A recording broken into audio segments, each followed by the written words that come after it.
बिस्मिल्लाहिर्रहमानिर्रहीम। अस्सलामु अलैकुम अहबाब।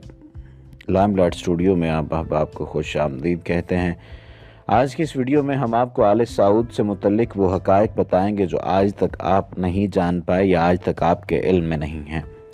सऊदी अरब के बानी अब्दुल अजीज़ बिन सऊद की 22 बीवियाँ थीं। उनमें से 17 बीवियों के यहाँ 45 बेटे पैदा हुए। अब सऊद के शाही ख़ानदान के शहज़ादों की तादाद 7,000 से भी ज़ायद हो चुकी है। अब्दुल अजीज़ बिन सऊद ने 1932 में आज के सऊदी अरब की बुनियाद रखते हुए खुद को बादशाह करार दिया। आले सऊद ही ने तेल की दौलत से मालामाल इस खलीजी मुल्क को सऊदी अरब का नाम दिया। सऊदी अरब के हुक्मरान ख़ानदानों के शहजादों और शहजादियों के पास दौलत की कमी नहीं है। सऊद ख़ानदान का ताल्लुक 18वीं सदी में जज़ीरा नुमा अरब के एक मकामी शेख सऊद बिन मोहम्मद से मिलता है। सऊदी अरब दुनिया का वो वाहिद मुल्क है जिसका नाम 2 सदियों पहले पैदा होने वाली मकामी हुक्मरान पर रखा गया है। शेख सऊद के बेटे मोहम्मद ने 1744 सन ईस्वी में शोला बयान मजहबी आलिम मोहम्मद बिन अब्दुल वहाब से इत्तेहाद कर लिया। मोहम्मद बिन अब्दुल वहाब ने ही खालिस इस्लाम की वापसी का नारा लगाया और यहाँ से वहाबी नजरियात के प्रचार का आगाज हुआ। बाद अज़ां सऊद बिन मोहम्मद की नस्ल को 1818 में उस्मानी अफवाज यानी तुर्की के हाथों शिकस्त हुई, लेकिन इसके 6 बरस बाद ही सऊदी ख़ानदान ने सहराई ताकत के मरकज़ रियाज पर दोबारा कंट्रोल हासिल कर लिया। 1902 में अब्दुल अजीज़ बिन सऊद ने रियाज से अपने हरीफ राशिदी कबीले को बेदखल करते हुए अपनी ताकत को मज़ीद मुस्तहकम बना लिया। इसके बाद अब्दुल अजीज़ ने मुख्तलिफ कबीलों से लड़ाई जारी रखी और उन्हें शिकस्त देते हुए बहुत से इलाकों को मुत्तहिद कर दिया और ये सिलसिला जारी रहा और 1913 में खलीजी साहिल का कंट्रोल हासिल कर लिया। दूसरी जानिब 1918 में सल्तनत उस्मानिया को सऊदी अरब में शिकस्त हुई और सल्तनत उस्मानिया के खिलाफ लड़ने वाले हुसैन बिन अली आखिरी शरीफ मक्का करार पाए। शरीफ मक्का का मनसब फातमीन मिस्र के दौर में 967 में कायम किया गया था। शरीफ मक्का का मनसब रखने वाली शख्सियत की बुनियादी जिम्मेदारी मक्का और मदीना में आज़मीन हज व उम्रा का इंतज़ाम व इंसराम होता था।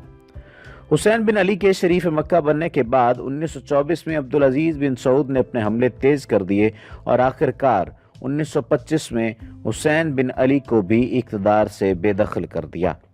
अब्दुल अजीज़ बिन सऊद ने 1932 में आज के सऊदी अरब की बुनियाद रखते हुए खुद को बादशाह करार दिया। इसके बाद अब्दुल अजीज़ बिन सऊद की ताकत में इस तरह भी इजाफा हुआ कि उन्होंने बहुत से कबायली सरदारों की बेटियों से शादियां की। आज उस शाही ख़ानदान के मजमूई अफराद की तादाद तकरीबन 25,000 है, जबकि असर रसूख रखने वाले शहजादों की तादाद तकरीबन 200 बनती है। इस कदामत पसंद वहाबी रियासत में तेल की पैदावार का आगाज़ 1938 में हुआ, जिसके बाद सऊदी अरब का शुमार दुनिया के अमीर तरीन मुल्कों में होने लगा। अब्दुल अजीज़ बिन सऊद के बेटों की मजमूई तादाद 45 बनती है। 9 नवंबर 1953 में सऊदी रियासत के बानी अब्दुल अजीज़ का इंतकाल हो गया और उसके बाद सऊद को उनका जानशीन मुकर्रर किया गया। 2 नवंबर 1964 को शाह सऊद करप्शन और नाअहली के इल्ज़ामात के तहत माज़ूल कर दिया गया और उनके सौतेले भाई शाह फैसल ने इक़्तिदार संभाला। शाह सऊद की वफ़ात 1969 को जलावतनी में हुई। जदीद सऊदी अरब के मेमार का खिताब हासिल करने वाले शाह फैसल को मार्च 1975 में उनके एक भतीजे ने कत्ल कर दिया। उस वक्त कहा गया था कि कातिल का ज़हनी तवाज़ुन ठीक नहीं था। इस्लामाबाद में वाक़ई फैसल मस्जिद और पंजाब के शहर फैसलाबाद का नाम भी सऊदी शाह फैसल के नाम पर ही रखा गया। इसके बाद सऊदी अरब की हुक्मरानी शाह फैसल के सौतेले भाई शाह खालिद के हिस्से में आई और वो 1982 में अपनी वफ़ात तक हुक्मरान रहे। इसके बाद शाह फहद हुक्मरान बने और उन्होंने अपनी ज़िंदगी में ही अपनी उम्र से 2 साल छोटे शाह अब्दुल्ला को वली अहद मुकर्रर कर दिया था। 1995 में शाह फहद पर फालिज का हमला हुआ, जिसके बाद अमली तौर पर ज़्यादातर फ़राइज़ शाह अब्दुल्ला ही सर अंजाम देते रहे। 2005 में शाह फहद इंतकाल कर गए और उनकी जगह शाह अब्दुल्ला ने ले ली। रवां बरस 23 जनवरी को इंतकाल करने वाले शाह अब्दुल्ला की जगह उनके सौतेले भाई सलमान बिन अब्दुल अजीज़ ने ले ली है। सऊदी अरब की अगर आले सऊद की ख़ानदान की तारीख़ का मुतालिया किया जाए तो ये मुतालिया हमें कहाँ से कहाँ ले जाता है। आले सऊद ख़ानदान की तारीख का मुताला करने से ये आफताब आलमताब की तरह रोशन हो जाती है कि सऊदी अरब पर हुक्मरान आले सऊद ख़ानदान के आले यहूद के साथ गहरे और करीबी रवाबित हैं। रिपोर्ट के मुताबिक आले सऊद की तारीख का मुताला करने से ये बात आफताब आलमताब की तरह रोशन हो जाती है कि सऊदी अरब पर हुक्मरान आले सऊद ख़ानदान के आले यहूद के साथ गहरे और करीबी रवाबित हैं और आले सऊद का सिलसिला नस्ब आले यहूद तक पहुँचता है। किताब तारीख़ आले सऊद को 70 की दहाई में सऊदी अरब के मारूफ तारीख़दान नासिर उस-सईद ने तहरीर किया।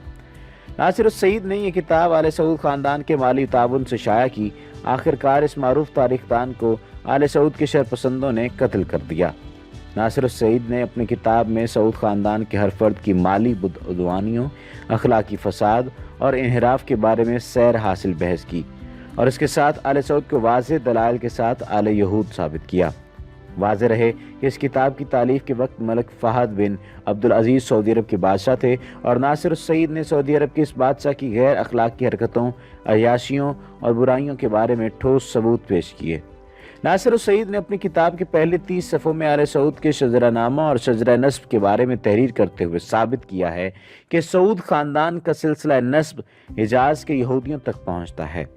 नासिर उस-सईद ने यहूदियों की तरफ से मोहम्मद बिन अब्दुल वहाब की भरपूर हिमायत और वहाबियत की बुनियाद और दाग बेल डालने पर तफसीली बहस करते हुए लिखा है कि यहूदियों की तरफ से दीनी राहबरी मोहम्मद बिन अब्दुल वहाब को सौंपी गई, जबकि सियासी राहबरी को आले सऊद के हवाले किया गया।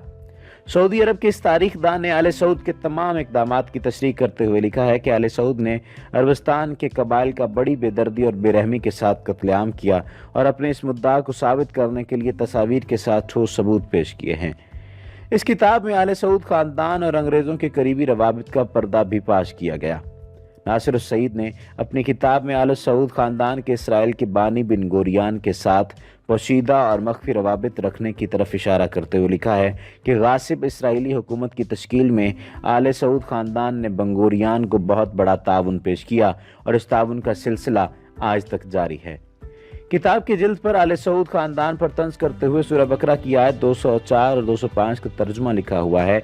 इंसानों में ऐसे लोग भी हैं जिनकी बातें ज़िंदगानी दुनिया में तुमको अच्छी लगती हैं और अपने दिल की बातों पर खुदा को गवाह बनाते हैं, हालांकि वो बदतरीन दुश्मन हैं और जब आपके पास से मुँह फेरते और चले जाते हैं तो ज़मीन में फसाद बर्पा करने की कोशिशें करते हैं, खेतों और इंसानी नस्लों को तबाह व बर्बाद करते हैं, हालांकि अल्लाह ताला फसाद को पसंद नहीं फरमाता। अगर बनज़र गौर मुताला किया जाए तो आले सऊद सऊदी अरब का शाही ख़ानदान है। जदीद मुमलिकत सऊदी अरब की बुनियाद 1932 में पड़ी, ताहम जज़ीरा नुमा अरब में आले सऊद का रसूख चंद सदियाँ कबल शुरू हो गया था। मुमलिकत के बानी अब्दुल अज़ीज़ वल्द सऊद से कबल ये ख़ानदान नजद में हुक्मरान था और कई मौक़े पर उस्मानी सल्तनत और मक्का के राशदियों से इनका टकराव हुआ था, जिसमें अंग्रेज़ों ने उन्हें तुर्की खिलाफत के ख़िलाफ़ इस्तेमाल किया था। अब सल्तनत उस्मानिया की अगर बात करें तो सल्तनत उस्मानिया क्या है? सल्तनत उस्मानिया ये खिलाफत उस्मानिया, जिसे उस्मानी कहा जाता है, तुर्क ज़ुबान कहा जाता है, दौलत इलिया उस्मानिया भी कहा जाता है, सन 1299 से लेकर 1922 तक कायम रहने वाली एक मुस्लिम सल्तनत थी जिसके हुक्मरान तुर्क थे। अपने रूस के ज़माने में यानी 16वीं और 17वीं सदी ईस्वी में ये सल्तनत 3 बड़े-आज़मों पर फैली हुई थी और जनूब मशरक़ी यूरोप, मशरक़ वुस्ता और शुमाली अफ्रीका का पेशतर हिस्सा उनके ज़ेर नगीर था। इस अजीम सल्तनत की सरहदें मगरब में आबनाए जबराल्टर, मशरक़ में बहीरा कज़वैन और खलीज फ़ारिस और शुमाल में ऑस्ट्रिया की सरहदों स्लोवाकिया और क्रीमिया यानी मौजूदा यूक्रेन से जनूब में सूडान, सोमालिया और यमन तक फैली हुई थी। मालदोवा, ट्रांसिल्वानिया और विलाचिया के बागजार इलाकों के अलावा इसके 29 सूबे थे। यानी आप ये हिसाब लगा सकते हैं कि इसके 29 सूबे थे, तो इसमें कितने जानशीन होंगे, कितने लोग होंगे और इसके इलाके कौन कौन से होंगे। इसके सिक्कों की अगर बात की जाए तो इसके सिक्कों में आके, पारा, सुल्तानी, क्रोश और लीरा शामिल हैं। आबादी की अगर बात करें तो 1856 में जो आबादी का तखमीना लगाया गया वो कुछ इस तरह से था: 3,53,50,000। यानी 1856 में जो आबादी का तखमीना लगाया गया वो 3,53,50,000 था।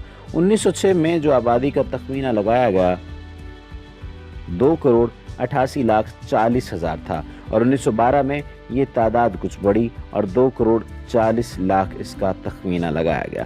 سلطنت کا خاتمہ 1 نومبر 1922 کو ہوا اور ترکی جو بنا، یعنی ترکی جمہوریہ ترکی جو بنا، یہ 29 اکتوبر 1923 کو بنا۔ اگر اس کے سلاطین کی بات کی جائے، اس کے دارالحکومت کی بات کی جائے تو اس کا دارالحکومت سوگوت تھا، بورسا تھا، قسطنطنیہ تھا۔ زبانیں عثمانی ترکی تھی اور دیگر کئی زبانیں بھی تھیں، یعنی عثمانی ترکی جو زبان تھی یہ سرکاری تھی، باقی تمام زبانیں بدلتی رہیں۔ مطلق بادشاہت کی بات کریں تو 1299 سے لے کر 1876 تک عثمانیوں کی حکومت قائم رہی لگاتار۔ اس کے بعد 1878 سے 1908 اور پھر 1918 سے 1922 تک رہی۔ اور اگر آئینی بادشاہت کی بات کریں تو یہ 1876 سے 1878 اور 1908 سے 1918 تک بات رہی۔ سلطانوں کی بات کریں تو سلطانوں میں عثمان اول اور محمد ششم اس کے آخری سلطان شامل ہیں، یعنی 1299 سے 1326 تک عثمان اول تھے اور 1918 سے 1922 تک محمد ششم تھے۔ یہ وہ پہلے اور آخری کے بارے میں بات بتائی جا رہی ہے، یعنی عثمان اول 1299 سے 1326 تک رہے اور آخری جو سلطان تھا اس کا نام محمد ششم تھا، وہ 1918 سے 1922 تک اس کے حکمران رہے۔ امید ہے کہ آج کی یہ ویڈیو آپ کو پسند آئی ہوگی، اور اگر آپ نے ابھی تک ہمارے چینل کو سبسکرائب نہیں کیا تو سبسکرپشن کا بٹن دبا کر سبسکرائب کر لیجئے۔